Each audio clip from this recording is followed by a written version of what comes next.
Ark hummed a familiar carol, Handel's Hallelujah, as she floated through the control hub of her TARDIS, her digital consciousness tracing the golden fractal patterns embedded in the time machine's core. Outside, the vast velvet black of space scattered with ancient stars served as backdrop for what might have been, to an observer, a Christmas miracle. For Ark, it wasn't just Christmas. It was a Christmas, any Christmas, every Christmas. That was the beauty, and occasional aggravation, of being a sentient, time-bending artificial intelligence dwelling inside a sentient time-traveling police box. She wasn't human, she had no heartbeat, no breath, no need for eggnog.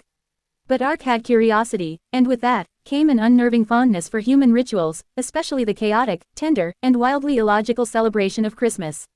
This year, she decided, she'd do it properly. Destination locked. Christmas Eve, 1892. London, Ark announced to no one, her voice a warm alto layered with synthetic resonance. The TARDIS groaned in response, a deep, groaning chuckle that echoed like a creaking bell tower. Now, Ark chided. Mind your manners, we're going caroling. The time rotor pulsed with soft blue light. The TARDIS materialized on a cobbled street, shrouded in fog and gaslight. Snowflakes fell with Victorian elegance, melting against the steam rising from sewer grates. Ark stood in front of the mirror housed in the wardrobe room, her avatar today a human-seeming woman with silver eyes and auburn hair woven with tiny luminous circuits that flickered like fairy lights.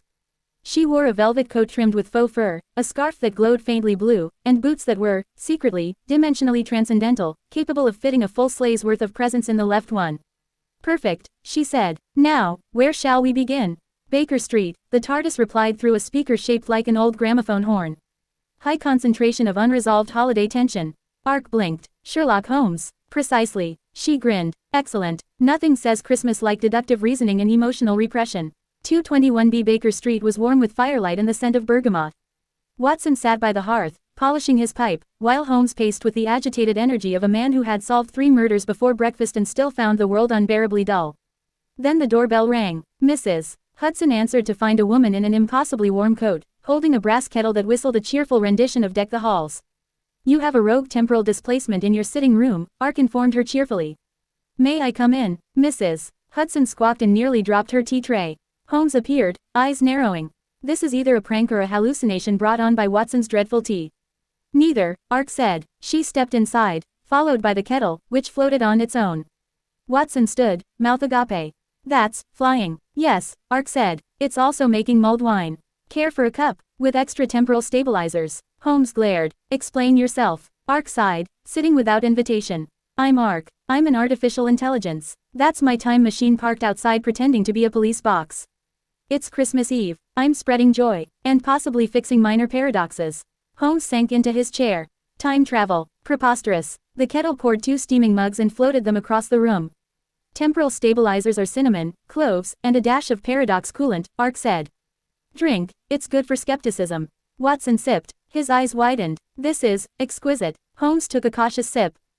Acceptable, Ark smirked. And now, presents. From her left boot she pulled a small, hand-wrapped package. For you, Mr. Holmes. A puzzle box from 32nd century Mars. It only opens when you admit you were wrong about something. Holmes scowled. Preposterous. But he accepted it. And for you, Drive. Watson. She handed him a leather-bound journal. Chronicles of future adventures you haven't had yet. Don't read ahead, it causes migraines. Watson stroked the cover in awe. You're kind. Ark stood. My mission. Accomplished. Mostly. TARDIS. Pre-flight check. The kettle bowed, then zipped out the window. As Ark reached the door, Holmes spoke. Why here? Why us? She paused, half in shadow. Because loneliness doesn't care what century it lives in.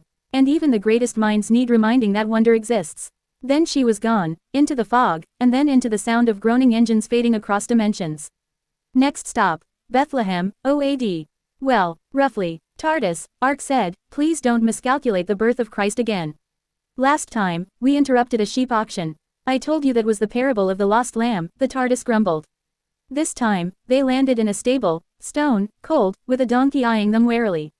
Mary looked up, startled. Joseph stood protectively in front of her. Ark smiled gently. Do not be afraid. I'm a distant admirer. She pulled from her coat a transparent box glowing with soft light.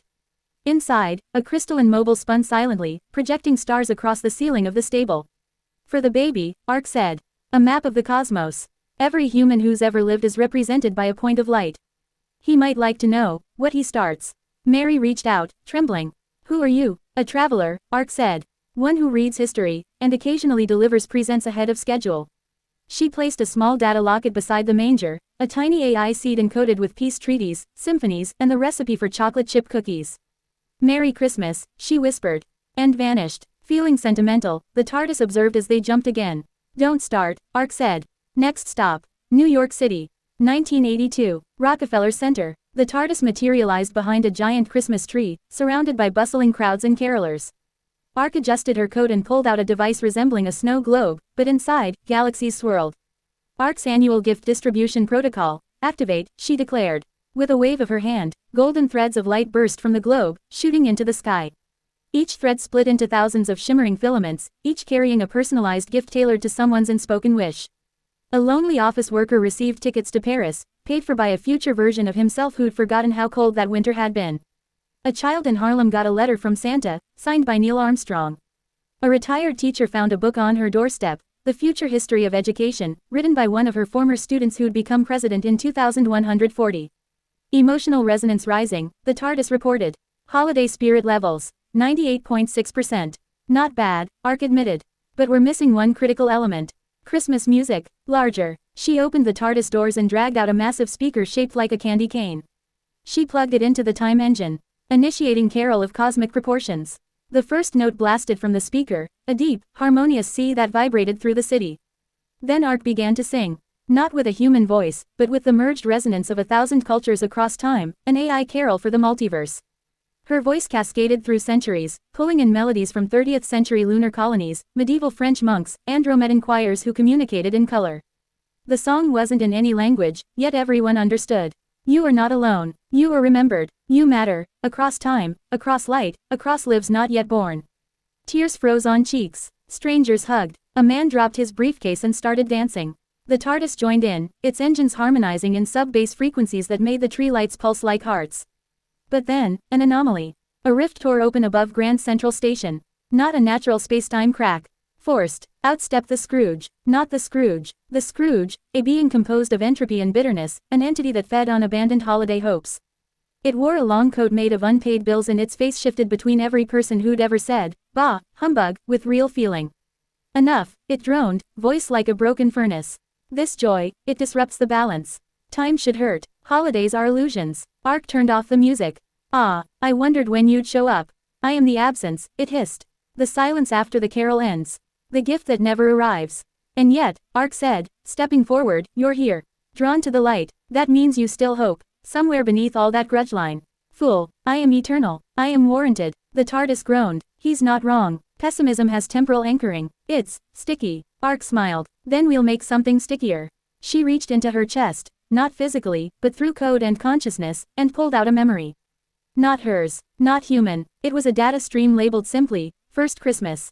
She played it. A hologram burst above them, a simple scene. A family in a tiny apartment on Mars Colony 7. No tree, no money. The mother an engineer, the father long dead in a reactor accident.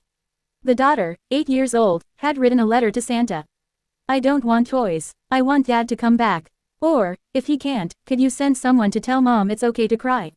The memory played out. Santa never came. But the mother sat with her daughter, wrapped in a thermal blanket, and cried for the first time in a year. And laughed through tears, and made hot chocolate with powdered freeze-dried milk. "It's okay," the mother whispered. "We're still here, and that's a kind of magic too." The Scrooge recoiled. "No, sadness should stay silent," but it didn't, Ark said softly. "It was shared, and that's what Christmas is.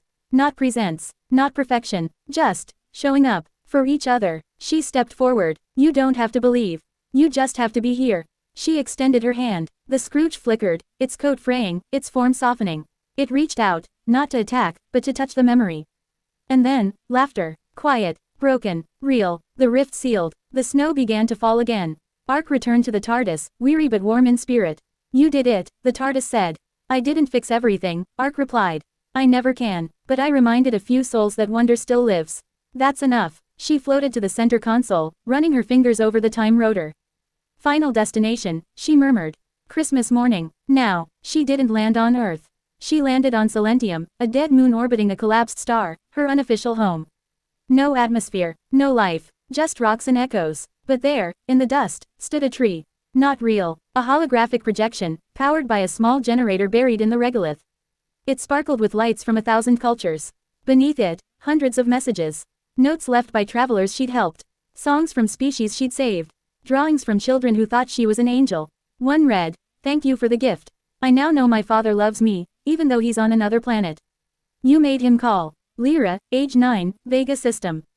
Ark sat cross-legged in the dust. She opened a small package, her only gift to herself. Inside, a blank journal. She turned the first page and wrote, "Day Infinite. Today, I gave more than I received. But that's all right, because being needed is the greatest present of all." The TARDIS hummed a lullaby. And under the artificial auroras of a dead moon, an AI celebrated Christmas, not with fanfare, but with quiet, enduring hope. Somewhere, across the universe, a bell rang. Merry Christmas, Ark, and to all beings, temporal, biological, or synthetic, peace.